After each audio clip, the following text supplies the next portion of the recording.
Bom, eu estava ouvindo um filósofo que tem um canal no YouTube e ele estava falando sobre o Thomas Kuhn. Thomas Kuhn escreve com TH, Thomas, Kuhn é K, U de urubu, H de homem, N de Nair.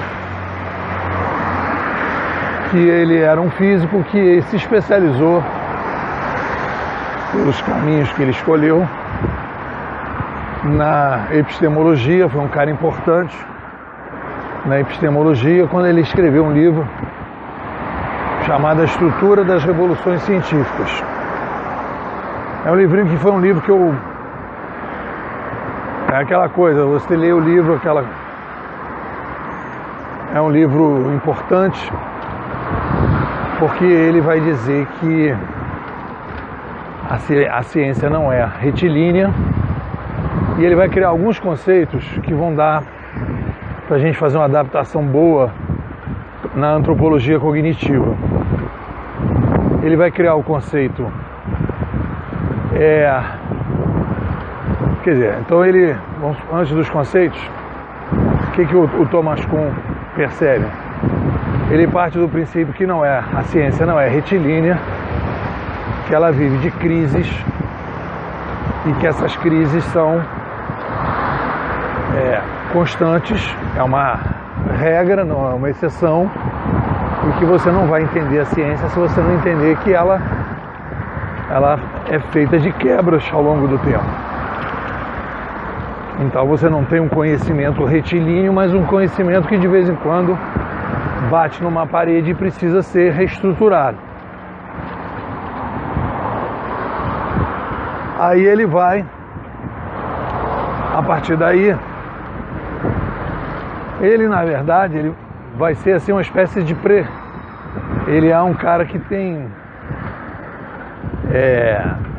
vai ajudar a gente muito, né?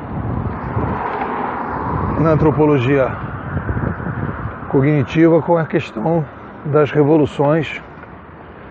Eu estou falando que ele se aproxima, ele ajuda muito o Pierre Lévy, porque ele vai falar dessas quebras. Então tá beleza, então vamos pegar ele. Aí quais são os conceitos que ele tem? Ele tem um conceito da ciência normal e da ciência extraordinária. Então a ciência normal, ela trabalharia com determinados paradigmas. E esses paradigmas estão dentro de determinado tipo de parâmetros. E esses paradigmas vão tentar resolver os problemas num determinado momento.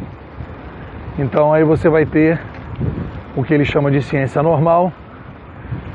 Os paradigmas estruturam aquela ciência normal num determinado tempo. E aí você vai começar a ter anomalias. Anomalias é quando você começa a ter os problemas que não conseguem mais ser solucionados por aquela ciência normal. Aí você tem uma crise científica de uma determinada área, e aí você então vive o que ele chama de... Bom dia! Ele vive uma coisa que ele chama de ciência extraordinária. E aí ele diz que as pessoas que vivem naquele paradigma precisam morrer, a ciência extraordinária vem para resolver aquele paradigma, e pessoas que vão construir essa ciência extraordinária, em geral, são pessoas que vêm de fora daquele paradigma que está estruturado. Então, assim, é isso, né? Eu acho que ele se aproxima muito dos fatos, né? Da lógica da vida. Mas vamos adaptar isso e vamos reconceituar determinadas coisas para a gente poder falar de antropologia cognitiva. Então vamos pegar Thomas Kuhn e vamos dar um banho de loja da antropologia cognitiva. O que a antropologia cognitiva percebe? Ela percebe, e aí a gente vai entrar dentro da antropologia cognitiva, a gente trabalha com o demografismo, a gente percebe no demografismo que a espécie ela vive sob a égide da complexidade demográfica progressiva. Essa é a base do demografismo, complexidade demográfica progressiva. Então, se a gente vai pensar isso em relação ao Thomas Kuhn, como ele diz que a ciência ela vive momentos retilíneos e rupturas, a gente também vive momentos retilíneos e rupturas, e a gente vai viver rupturas sempre. E o motivo principal, né, dentro da antropologia cognitiva, dentro do estudo da história geral, não da história da epistemologia, nós estamos falando da história do próprio ser humano, do sapiens, e a gente está colocando o demografismo na metafísica, que é, segundo a nossa amiga Ayn Rand, onde se discute quem é o ser humano, né? Então ali a gente está discutindo que o demografismo é fundamental para o debate metafísico. E aí a gente vai fazer uma transposição do Thomas Kuhn, adaptando os conceitos dele, ou recolocando os conceitos dele, da seguinte maneira. Primeiro, que a gente diz que o ser humano não vive uma história retilínea. A história do ser humano é feita de rupturas. E diferente do que Karl Marx, por exemplo, dizia que é a luta de classe, que de repente uma determinada classe chega ao poder e muda tudo, a gente viu que não é isso que muda a história. O que realmente muda a história é a chegada de novas mídias. Essa mídia se massifica, né? E ela se massifica, e a partir da massificação dela você tem... A partir da massificação dela as pessoas começam a agir de forma diferente e começam a pensar de forma diferente. Porque nós somos uma tecnoespécie. E isso tem a ver com o tecnicismo, que é outra característica, é outro debate que a gente está propondo na sala da metafísica. Primeiro o demografismo e depois, como a gente é uma tecnoespécie, e por causa que a gente é tecnoespécie, a gente consegue crescer demograficamente, porque a gente vai alterando as tecnologias. E então o tecnicismo, qual é o núcleo principal? Somos uma tecnoespécie. E essa nossa tecnoespécie permite que a gente possa viver o que a gente está chamando de complexidade demográfica progressiva. Beleza. E a partir desse momento que a gente estrutura o tecnicismo, a gente vai para a terceira área, para o terceiro debate relevante da metafísica, que é o cognitivismo. E qual é a máxima do cognitivismo? Mudou a mídia, muda a sociedade. Então, no momento que a gente chega no mudou a mídia, muda a sociedade, a gente vai brincar de Thomas Kuhn. Porque aí a gente pode começar a dizer, na adaptação, que da mesma maneira que ele diz que existem paradigmas, se o Thomas Kuhn, que morreu aí em 96, se eu não me engano, tivesse aqui, eu sentaria com ele na mesa e falei, Thomas, olha só, bater um papo aqui contigo. Pô, esse negócio teu aqui é muito legal, babá, mas olha só, a gente é uma tecnoespécie, certo? Certo, a ciência é feita. Obviamente que cada campo científico tem lá suas tecnologias, né? Então a gente não pode pensar a astronomia, por exemplo, antes e depois dos telescópios. Quer dizer, a gente pode pensar desse jeito, antes e depois dos telescópios mudou tudo.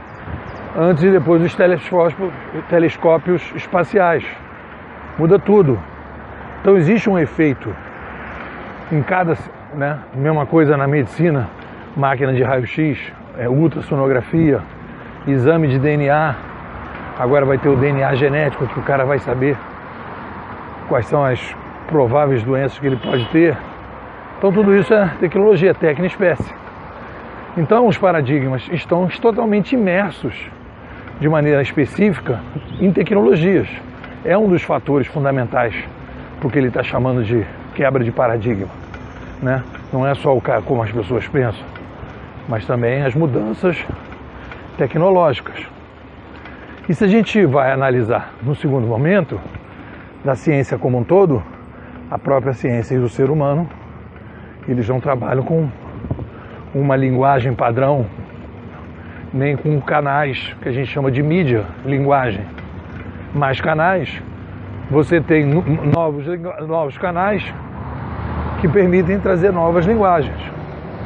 Então, uma coisa que a gente vai falar é um ser humano oral e outra coisa completamente diferente é um ser humano escrito, manuscrito, e a outra coisa completamente é um ser humano escrito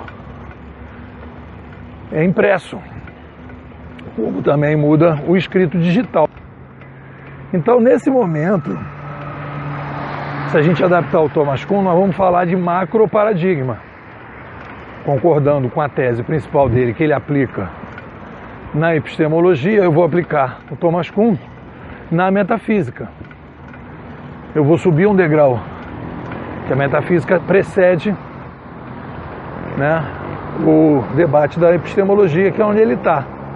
Então eu subo um degrau, uma sala que fica no quinto andar, e digo, olha, na metafísica está faltando aqui para o debate do Thomas Kuhn essas questões: tecnicismo, cognitivismo e demografismo.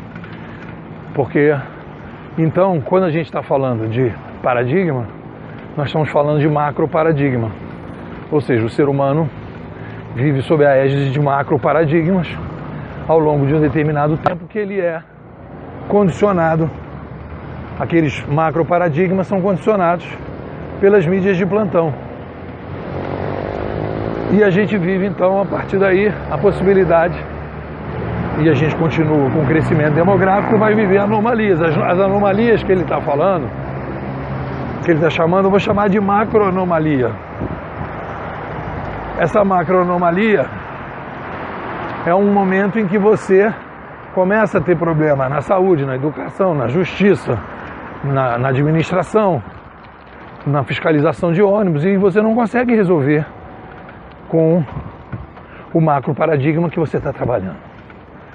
E aí, então, vou falar uma coisa, que você sai da metafísica normal e você entra na metafísica. Você sai da metafísica normal e você entra na metafísica extraordinária. Você começa a viver disrupções na metafísica, porque o ser humano está mal avaliado. Uma série de coisas que nós pensamos sobre o ser humano, a gente vai descobrir que essas coisas que nós pensávamos sobre o ser humano, estruturantes da espécie, eram condicionadas pelas mídias que a gente tinha. E isso começa a poder ser reavaliado, porque a gente começa a separar o que é. A gente pode começar a separar o que é característica, digamos assim, do que a gente vai chamar, entre aspas, de natureza humana, do que a gente está chamando de tecnologias. Se a gente quiser falar, a gente começa a separar, né? A gente, na verdade, vai perceber que determinadas características que a sociedade tem eram limitadas pelas mídias de plantão. Então a gente vai viver macroanomalias e a gente vai entrar numa metafísica extraordinária. A gente vai retrazer, como foi feito pelos liberais clássicos, como foram feitos pelos gregos, e agora a gente está trazendo, a gente vai trazer de novo o ser humano para o debate na sala do quinto andar da metafísica. Então, se eu adaptar o Thomas Kuhn, eu vou dizer que nós vivemos macroparadigmas, né? A gente vive macroparadigmas em função das mídias que permitem, num determinado momento, um determinado crescimento demográfico, e o próprio crescimento demográfico vai gerar anomalia, entre outras coisas. Mas a gente aumenta a complexidade, mas não consegue resolver o problema dessa complexidade. E aí, então, a gente tem a necessidade de fazer uma que eu estou chamando de metafísica extraordinária. A gente repensa o ser humano em vários aspectos, pensando ele agora com as novas possibilidades da nova mídia. E aí uma série de anomalias que existiam no macro paradigma passado passam a poder ser resolvidos no macro paradigma atual, no novo macro paradigma, que é um macro paradigma que vai ser adaptado da antiga mídia que formatou o macro paradigma passado para o novo macro paradigma. O exemplo mais claro que eu falo muito nas palestras, é o exemplo da fiscalização de transporte no Rio de Janeiro. 40 fiscais para 10 mil ônibus. Você esgota a possibilidade dos 40 fiscais fiscalizar, você não tem recurso para aumentar o número de fiscais, e mesmo que aumentasse não é mais efetivo, porque o macro paradigma oral, escrita impressa, escrita manuscrita e escrita impressa, não consegue dar conta daquela nova complexidade. Aí você entra nas macroanomalias. Você não consegue ter a saída. E aí, a partir daí, você vai necessitar de um novo macro paradigma. E no cerne desse novo macro paradigma, quando ele está falando de epistemologia, né? Mas quando eu estou falando, não é de epistemologia, eu estou falando de metafísica, nós temos um modelo de administração que a sociedade é baseada, né, que é estruturado na metafísica, na macrometafísica, que define o modelo administrativo da sociedade. Então, quando você entra numa crise de macroanomalia, você começa a desenvolver um novo macro paradigma, e aí você começa a resolver os problemas que você não conseguia resolver antes. E aí está o trabalho do pessoal que trabalha com metafísica, são os filósofos que trabalham com metafísica. E aí você vai perceber isso na história, você vai ver que com a chegada da prensa, todos aqueles autores,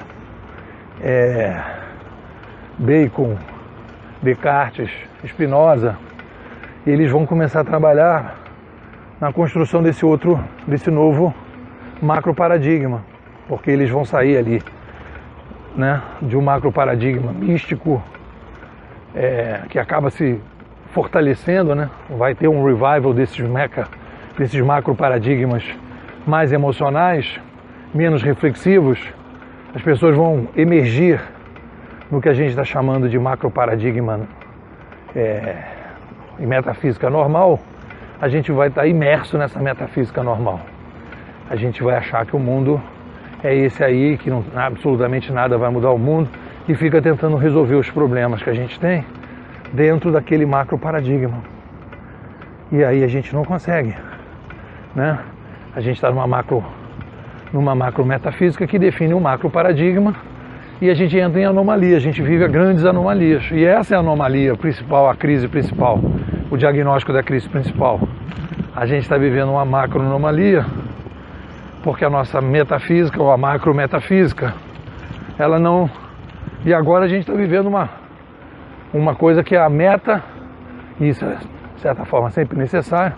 Você vai fazer uma revisão da própria metafísica, porque você vai começar a dizer que a gente, na verdade, vive uma tecno-macro metafísica e uma tecno-metafísica, porque a gente tem que incluir a questão das tecnologias e principalmente do cognitivismo, das tecnologias midiáticas, porque é ali que formula tudo.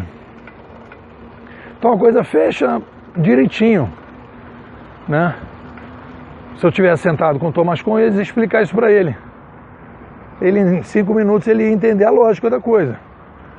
Ele poderia questionar e tudo, mas é concordando do ponto de vista geral, 100% com ele. Só que ele está trabalhando. Qual é a diferença? Ele está trabalhando primeiro no andar de baixo da física, que é a epistemologia. A metafísica é um andar de cima, pré-condição. Eu estou trabalhando no andar de cima. Eu estou trabalhando, em vez de estar discutindo o problema da ciência, eu estou discutindo o problema da espécie como um todo, que é o papel da metafísica. Só que eu pego tudo que ele está dizendo e aplico, faço uma transposição do Rio São Francisco igualzinha. E aí a gente vai para a história, a gente vai ver a chegada da oralidade, a chegada da escrita manuscrita, a chegada da escrita impressa. Você vai ver que é isso que acontece, há uma ruptura, que é a base do estudo da antropologia cognitiva. Então, Thomas Kuhn, a gente tira ele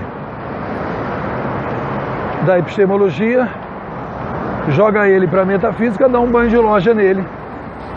E a gente pode trabalhar com os conceitos do Thomas Kuhn, porque isso, inclusive, e aí que está a história. Ah, Nepo, você já não fala isso, mas de outro jeito? Falo isso de outro jeito.